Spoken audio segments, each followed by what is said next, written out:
nelayan tidak hanya saja menangkap ikan, ya, tapi juga menangkap sampah. Karena alat kita semakin canggih, hasil kita semakin sedikit. Dulunya alat kita tidak canggih, tapi hasil kita lumayan. Nelayan kalau misalkan ingin hasil tangkapannya banyak juga kan ekosistemnya juga harus dijaga.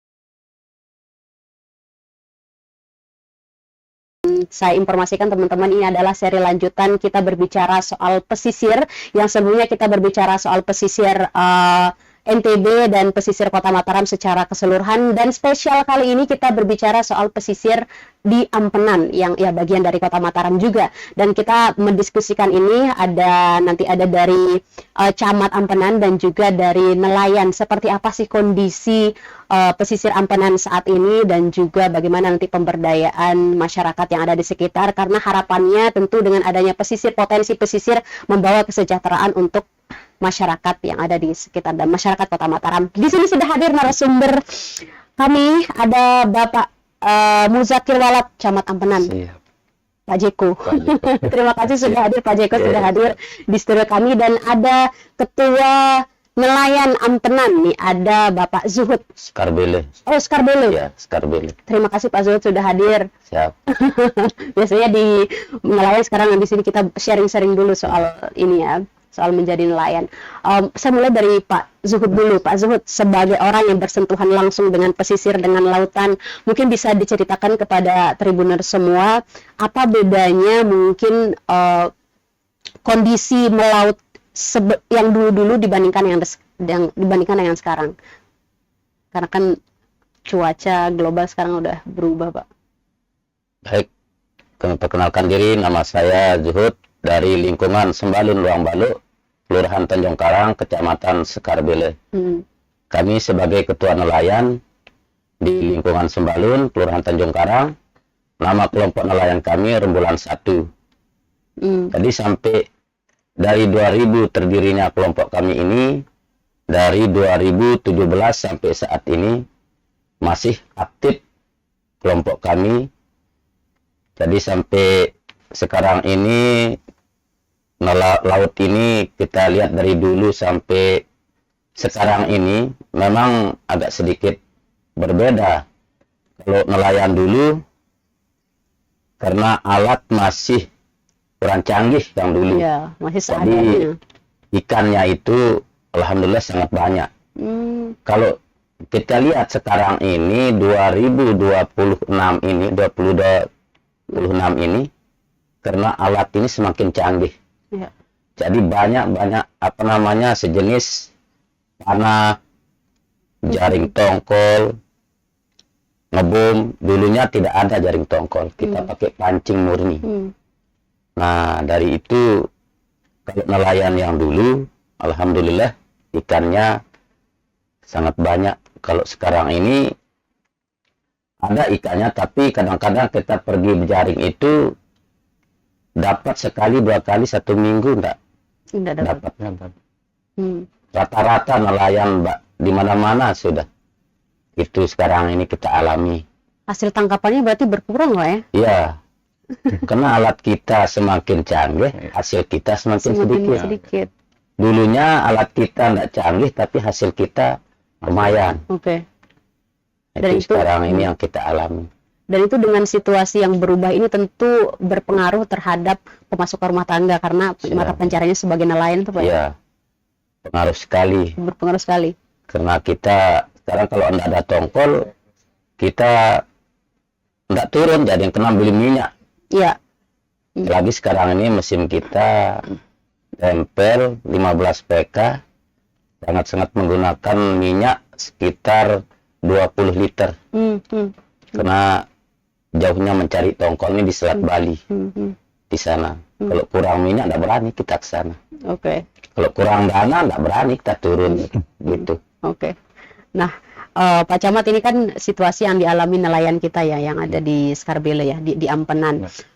Hasil tangkapannya berkurang, kan ini menjadi PR juga, karena kan tujuannya kan untuk kesejahteraan. Bagaimana pesisir ini bisa menghidupkan para nelayan?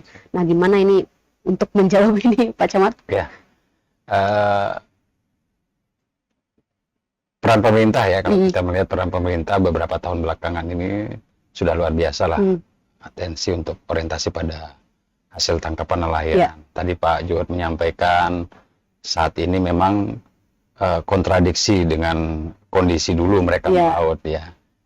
Karena kami kan bukan nelayan ya, tapi apa yang beliau sampaikan itu mungkin mewakili apa yang beliau rasakan pada saat dulu dan sekarang ya. Nah, tapi peran pemerintah dalam hal ini tetap memberikan support ya. Bantuan jaring ya, itu pun jaring tongkol, jaring macam lah ya. Kemudian alat navigasi, termasuk penerang untuk yang nelayan yang melaut malam, kemudian mesin tempel untuk nelayan juga itu tetap diberikan oleh pemerintah. Yang terakhir pada saat itu sempat konversi menggunakan gas kalau tidak salah ya Pak ya. Konversi gas ya tujuannya supaya pertama lebih irit ya, kemudian lebih irit dan lebih murah dan bisa dijangkau oleh nelayan. Dan bahkan bantuan perahu itu juga diberikan kepada nelayan. Artinya kalau kita bicara laut ini sebenarnya kan lebih luas dari daratan kan. Berarti ini kan anugerah yang Allah berikan untuk kita semua. Rezeki itu sudah ada di sana. Tinggal kita yang memang bagaimana menjaga ekosistem laut ini supaya tetap bisa stabil. Hasilnya pun ikan ini pun kalau tadi dari bahasanya Pak Juhud menyampaikan bahwa ada praktek pengeboman dan segala macam. Ini kan merusak terumbu karang yang memang tempat rumah ikan di sana gitu. Nah, perilaku kita ini yang sebenarnya aktivitas nelayan yang ingin mencari cara mudah ya, tapi mematikan ekosistem yang ada di sana ini yang membuat perkara tadi tuh ikan bukannya tidak ada, dia banyak, cuma rumah ikan yang sebenarnya menjadi poinnya. Kalau dulu saya dengar dari warga yang ada di sana, teman-teman itu kadang terumbu karang itu dijadikan untuk, dulu belum ada mil ya, belum ada kalsium ya untuk ngeplur bangunan apa segala macam. Mereka menggunakan batu garang yang dilebur, dihaluskan, itu yang jadi bangunan mereka. Sehingga secara tidak langsung fungsi karang sebagai rumah ikan itu sudah mulai berkurang ya. Itu kalau kita relevansinya antara ekosistem laut sama hasil tangkapan, bisa jadi akibat perilaku yang tidak cerdas lah. Makanya Pak Juhud sampaikan tadi dulu hanya pakai pancing ya. Tangkapan melimpah karena memang ikan mencari itu di laut gitu loh kan. Dan kalau kita berangkat dari apa yang disampaikan oleh Wallace ya, Alfred Wallace yang pernah berkunjung ke Ampenan ya, bahwa beliau mengatakan perairan Ampenan ini luar biasa. Memang ombaknya besar, tapi ada apa istilahnya? Dia menemukan garis imajiner di sana ya, batas fauna di sana yang memang termasuk hasil ikan, hasil tangkapan laut di sana memang sangat menjanjikan, melimpah di sana. Nah, kalau menurut saya intervensi pemerintah dalam hal ini termasuk dalam pemberdayaan nelayan ya, pelatihan termasuk perbengkelan untuk mesin-mesin nelayan sudah luar biasa. Bahkan ini kan seringkali kita dihadapkan oleh praktek beberapa oknum oknum nelayan yang memang ingin enaknya saja gitu lah. Dikasih mesin besok dijual, dikasih perahu ada praktek seperti ada itu. Nah, makanya ruang kontrolnya di Dinas Perikanan yang kami tahu itu ada aplikasi Parimanta namanya. Itu untuk menginventarisir beberapa bantuan-bantuan yang sudah diberikan oleh pemerintah dari tahun udah lama lah, dari zaman almarhum Pak Ruslan, kemudian almarhum Pak Ahyar, sampai dengan sekarang itu terinventarisir dengan baik. Artinya ketika ada beberapa nelayan yang mengeluh bantuan tidak pernah diberikan, catatannya ada.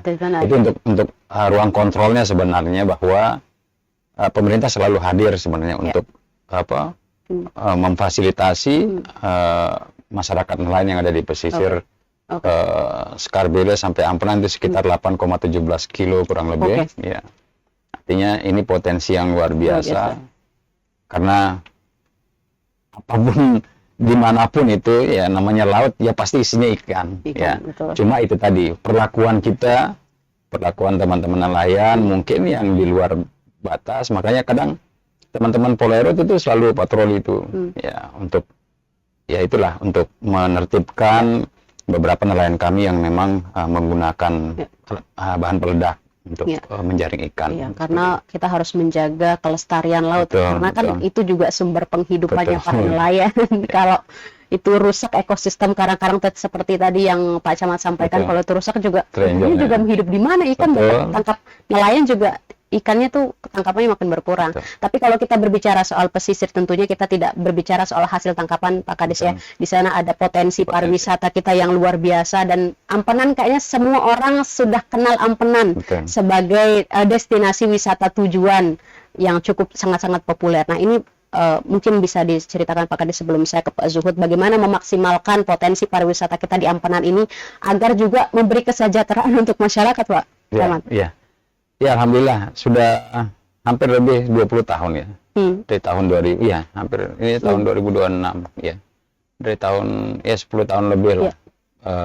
Ikhtiar Pak Wali Kota dalam ini Bapak Haji Mohan Roliskana yang terus bagaimana pesisir Ampenan itu bisa menjadi daya tarik pariwisata, itu yang penting. Bukan hanya hasil tangkapan, terutama di Pantai Ampenan tahun 2024 yang lalu, 2025 yang lalu itu sudah di launching untuk revitalisasi Pantai Ampenan sebagai amenitas ya. Amenitas tentu kalau kita bicara amenitas bicara tentang sarana prasarana yang ada di sana. Nah, kita lihat sekarang sudah ada amphitheater, kemudian ada fasilitas mini futsal di sana, kemudian PKL diakomodir ya. Berbasis seafood ya, makanan laut. Nah, ini tentu intervensi pemerintah, kalau saya lihat terutama di Pantai Ampenan ini perjalanan panjang beliau memperjuangkan sehingga sampai dengan saat ini permasalahan yang dulu memang agak sedikit amburadul lah ya, sekarang sudah ditata dengan baik. Nah, selain itu juga Ampenan ini memiliki potensi ekoturisme ya. Ya, kita melihat dari aktivitas nelayan atau warga nelayan yang memang kalau ini sebenarnya diangkat menjadi potensi pariwisata luar biasa. Tidak selalu bicara tentang bangunan atau infrastruktur yang wah, tapi jualan pariwisata bisa kita melihat pada aspek bagaimana aktivitas nelayan, menjaring, memperbaiki jaring, ya. Ini bisa menjadi lokus bagi wisatawan yang rindu, yang mungkin mereka bosan dengan infrastruktur ya, yang wah di pesisir. Mereka ingin melihat aktivitas dan mereka ingin terlibat jadi di sana. Experience-nya itu justru yang menarik. Itu yang mahal. Nah, itu. Kemudian kita dari ujung Bintaro kan kita bagi segmen-segmennya. Itu ada tempat tambak ikan ya. Insya Allah tahun ini akan dibangun Kampung Nelayan Merah Putih. Itu ada tempat tambat perahu, kemudian ada tempat cold storage skala besar yang memang untuk mensupport masyarakat nelayan sehingga ikannya mereka bisa awet ya. Nah, apabila bisa terkoordinir dengan baik. Kemudian ada di Bintaro itu kawasan terintegrasi di mana ada pengolahan hasil di sana, pemasarannya di sana, termasuk pasar ikan yang terintegrasi dengan Rusunawa, di mana Rusunawa ini intervensi pemerintah sebenarnya untuk melokalisir warga kita yang memang terdampak banjirop ya. Setiap angin musim barat ya biasanya kan ombak agak ekstrim itu. Nah, itulah intervensi pemerintah Kota Mataram dalam hal ini tetap mendekatkan masyarakat nelayan kami dengan ekosistemnya, dengan laut gitu. Jadi mereka tidak harus dipindah ke tempat yang lebih jauh atau rumah yang lebih jauh. Pemerintah menyiapkan Rusunawa sebagai niatannya itu tadi untuk mendekatkan mereka dengan aktivitasnya mereka sebagai nelayan. Dan itu ya nelayan nggak boleh jauh-jauh dari laut juga, gitu maksudnya. Oke. Gimana Pak Zuhud, tadi disampaikan sama Pak Camat, pemerintah selalu hadir memberikan fasilitas untuk mensupport aktivitas nelayan. Nah, bagaimana apa yang dirasakan sama para nelayan dengan kehadiran pemerintah tadi, dengan support ada perahu, terus kemudian ada alat-alat tangkap gitu Pak Camat ya?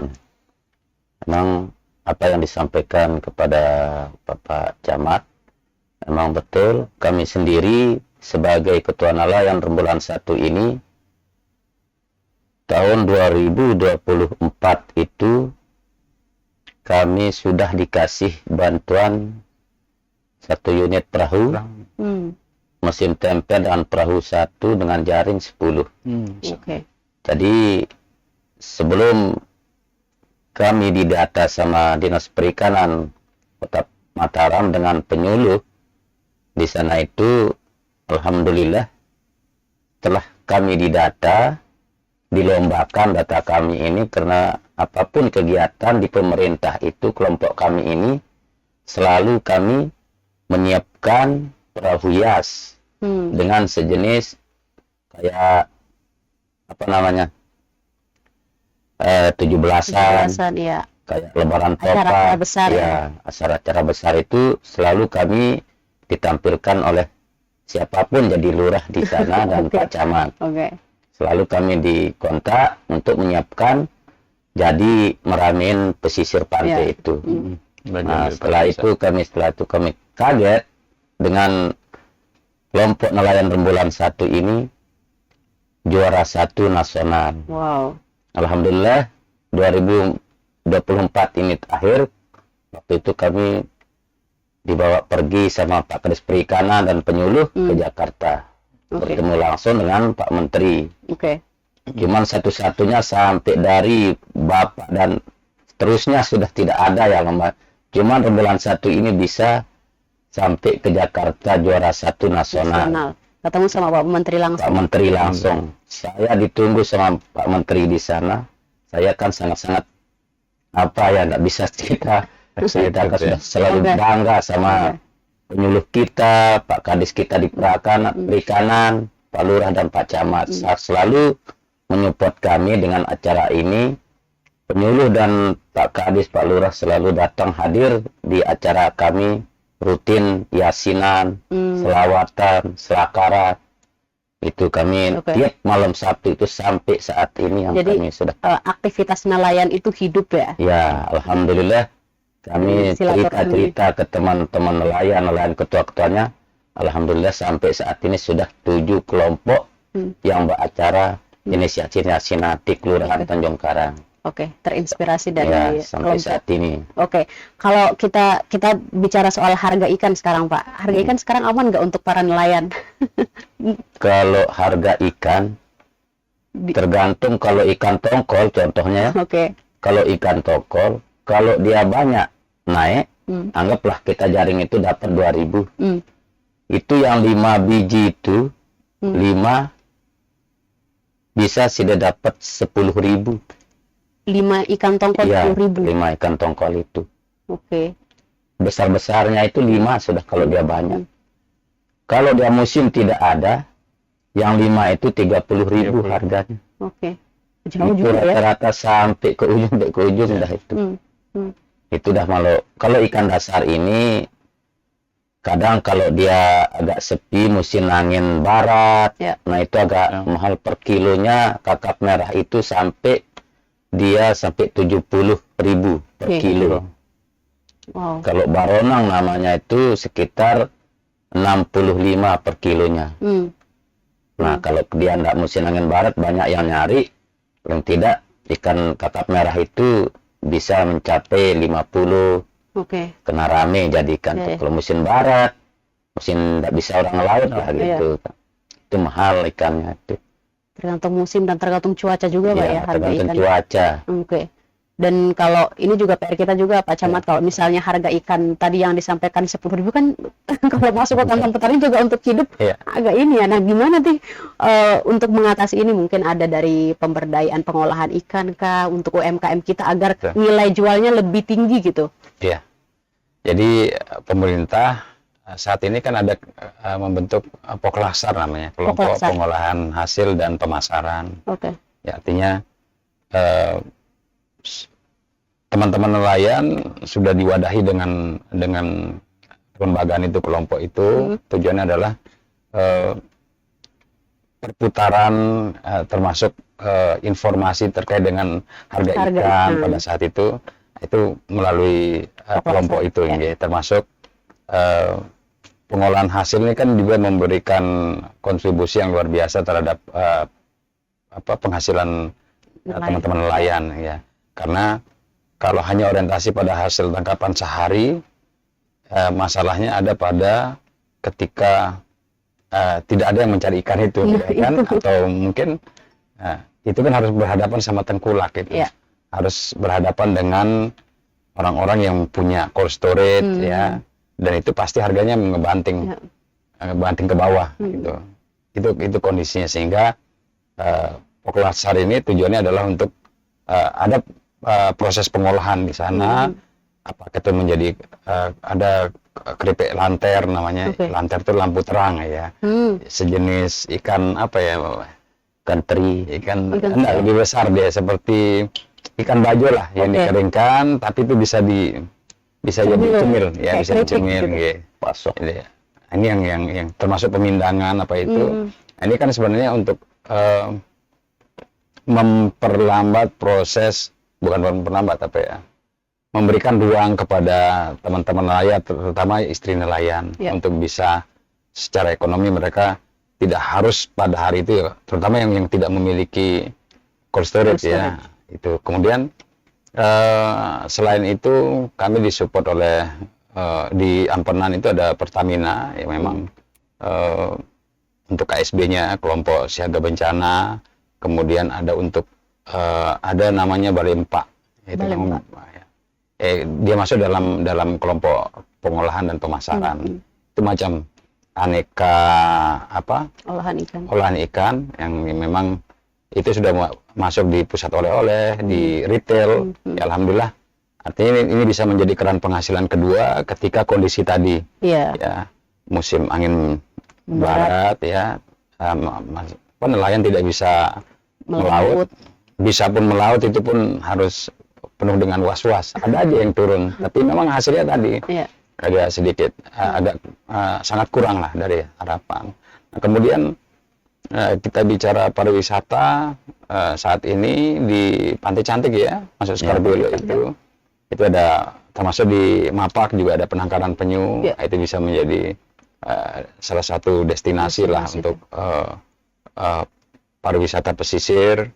Kemudian inisiasi Pak Wali melalui program NACL, Nelayan Andalan Cinta Laut ya, program NACL senyawa garam lah ya, NaCl, natrium klorida, jadi ada sebetulnya sama laut. Ini adalah program inovasi integrasi antara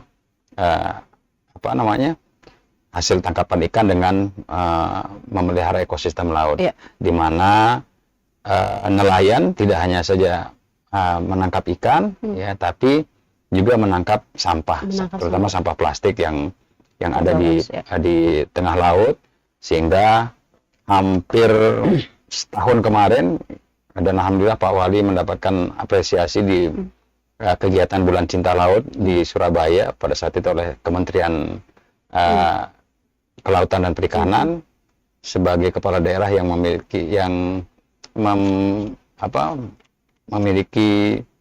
perhatian penuh terhadap ekosistem laut.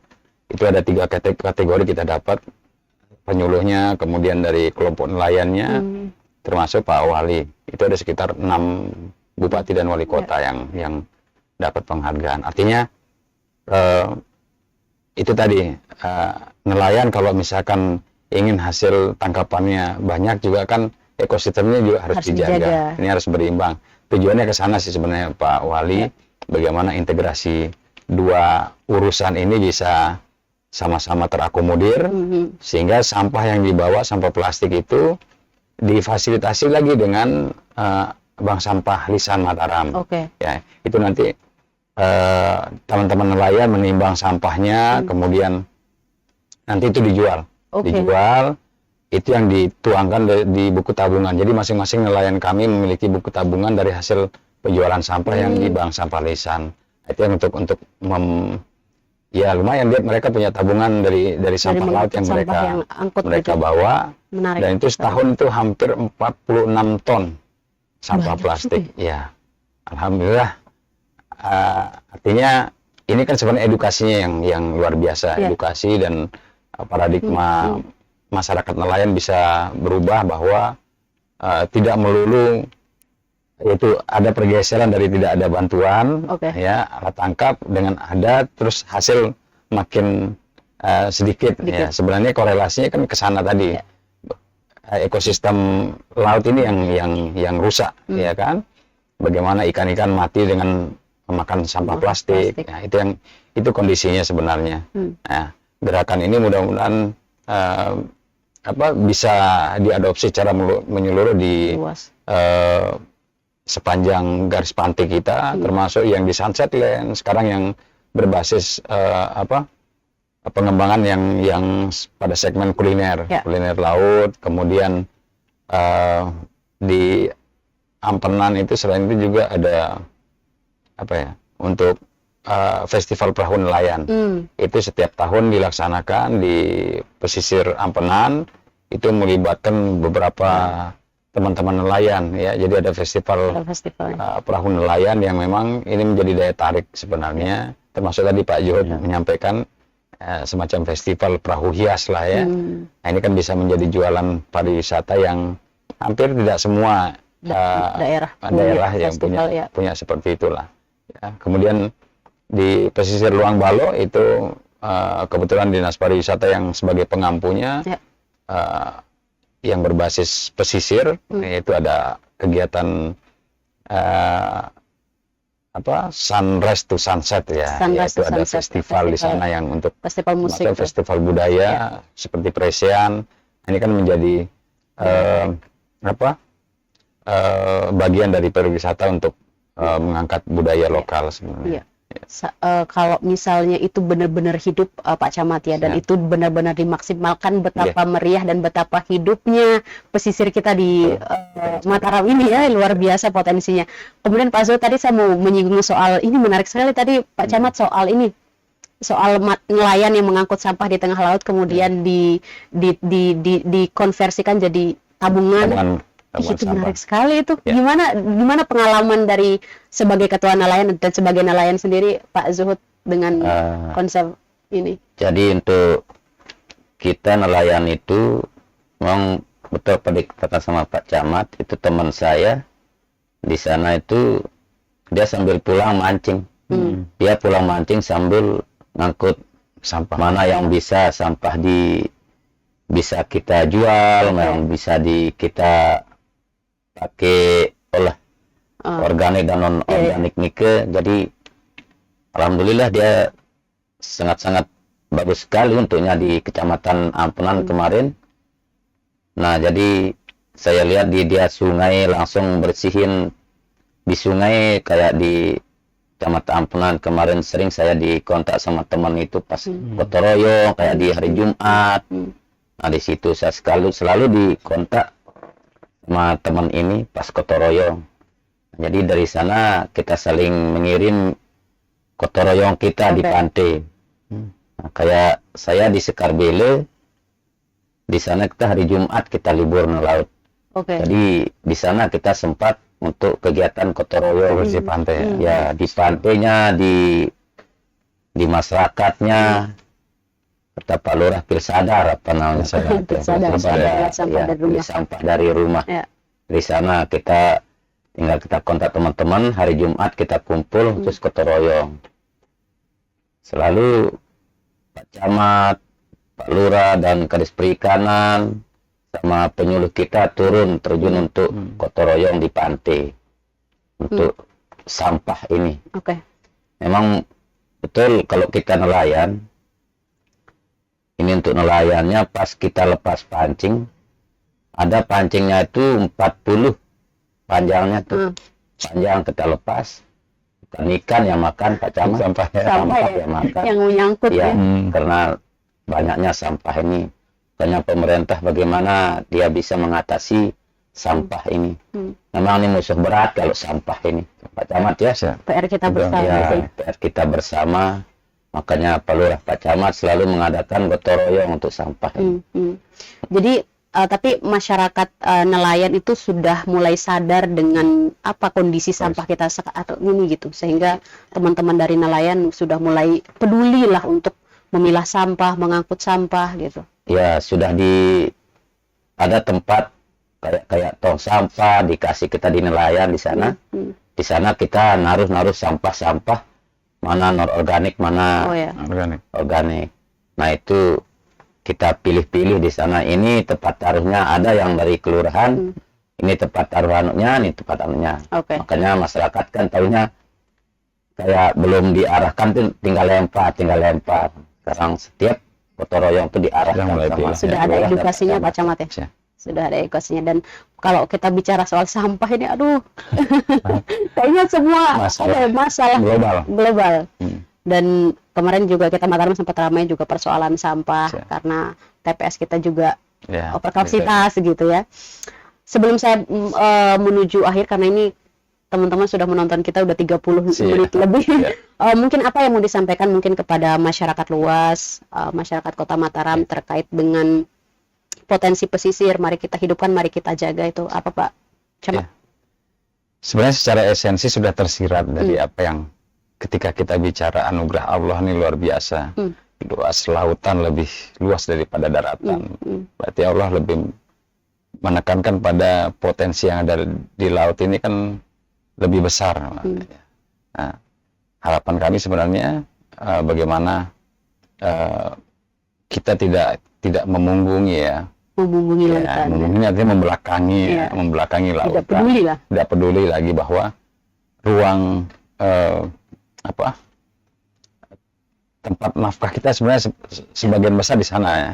Sebagian besar di sana, di hasil laut. Kemudian dari sisi pariwisata benar-benar menjanjikan yang 8,17 kilo ini sangat potensial, sehingga betul-betul bagaimana kita menjaga ekosistem lautnya maupun pesisir. Nah, saat ini kan kita juga sudah mengajak teman-teman masyarakat nelayan dalam hal pemberdayaan bagaimana mitigasi vegetasi, menanam beberapa pohon pelindung, ya tidak harus mangrove, ya ada pohon waru. Ini waru kita ini salah satu pohon yang unik ya, memang dia kalau orang Ampenan bilang daya tarik ikan untuk merapat ke sana, menepi ke sana. Makanya termasuk ketapang kencana, kemudian ada beberapa vegetasi yang memang tujuannya adalah untuk melindungi dari abrasi. Ya. Harapan kita mudah-mudahan ini bisa menjadi gerakan bersama. 8,17 kilo ini menjadi lapangan atau dapurnya teman-teman masyarakat pesisir. Karena kalau kita lihat komposisi dari 400.000 masyarakat Kota Mataram itu hampir 46.000 itu berdomisili di pesisir. Artinya kurang lebih sekitar 16-18% lah. Mudah-mudahan dengan gerakan bersama ini dan inisiasi dari Pak Wali melalui gerakan nelayan andalan cinta laut, ini menjadi inspirasi buat teman-teman nelayan bahwa tidak hanya orientasi pada hasil tangkapan, tapi bagaimana menjaga ekosistem. Oke. Tidak hanya berorientasi pada hasil tangkapan, tapi bagaimana menjaga ekosistem. Oke, Pak Zut, apa harapannya ke depan sebagai seorang nelayan, atau bagaimana nih ke depannya gitu? Apa jadi disampaikan? ke depannya saya membawa suara nelayan yang ada di Sekarbile. Oke. Jadi harapannya minta bantuan sama pemerintah, baik dari wali kota, dari Pak Gubernur sampai Presiden, untuk bisa menanggul di di pantai itu untuk bikinin jeti. Oke. Karena satu-satunya kalau sudah dijetin, pesisirnya bisa maju. Karena ini kalau tidak ditaruhkan jeti, bisa-bisanya habis sampai tanah orang sekarang ini sudah habis. Karena abrasi. Semua dari sampai Camat Sekarbile itu sampai di Mapak Gading, dari pantai Pantai Piral ya, Pantai Piral itu semua sudah kita naik di tanah orang. Kita syukurnya ada masih pasir. Karena pasir itu dinaikkan sama ombak itu, karena Sunan kalau bibir pantai itu sudah tidak ada sudah anunya itu. Makanya mengharapkan masyarakat sama pemerintah bisa pasang jeti untuk tanggul. Kalau kita nelayan di sana dipasang jeti ke tengah, bisa pasirnya itu maju. Itu harapan, masyarakat nelayan. Ada atau mau direspon dulu Pak Camat? Ya. Harapan dari nelayan atau cukup? Ya mudah-mudahan sih. Rencana ini kan sebenarnya tahun 2019 dieksekusi untuk pemecah ombak itu. Tujuannya untuk mengamankan pesisir pantai kita ini gitu. Karena hasil penelitian dari UNSIA, Universitas Syah Kuala, kerjasama dengan Universitas Mataram dan pemerintah kota, itu per 1 tahun itu hampir 10 meter abrasi. Artinya ini hal yang mengkhawatirkan. Pak Wali terus berusaha untuk bagaimana program itu bisa dieksekusi dalam waktu dekat. Ada respon baik dari kementerian juga. Insya Allah 2027 mungkin dari Bintaro, dan mudah-mudahan bisa sampai Mapak itu dibuatkan pemecah ombak ya, untuk mengamankan garis pantai, dan masyarakat kami yang nelayan ketika ombak banjirop tidak merasa khawatir dengan perahunya harus rusak dan segala macam. Itu mungkin. Oke, kita berharap itu bisa dieksekusi ya. Amin. Sehingga ya memberikan kenyamanan dan hasil laut yang melimpah. Tadi yang disampaikan Pak Camat, kita tidak hanya berbicara soal hasil tangkapan, tapi bagaimana kita menjaga ekosistem laut itu agar tetap terjaga dan lestari, dan tentunya memberi kehidupan dan kesejahteraan untuk masyarakat pesisir. Gitu ya Pak Zut, Pak Camat. Mudah-mudahan Kota Mataram bisa swasembada ikan lah. Swasembada ikan. Menuju Minapolitan. Kota swasembada ikan. Swasembada ikan. Oke, Tribun semua, ini diskusi kita luar biasa sekali, menarik sekali. Kita berbicara soal bagaimana nelayan yang dulu sama yang sekarang, terus bagaimana pesisir ini bisa membawa kesejahteraan. Terus juga disampaikan ada harapan-harapan, dan semoga kita harapkan segera terrealisasi. Oke, Tribuners semua, saya Laila, kemudian di sini ada Bapak Camat, Bapak Muzakir Walad, dan juga ada Ketua Nelayan Sekarbile. Ada Bapak Zuhud, pamit undur juga. Sampai jumpa. Wassalamualaikum warahmatullahi wabarakatuh.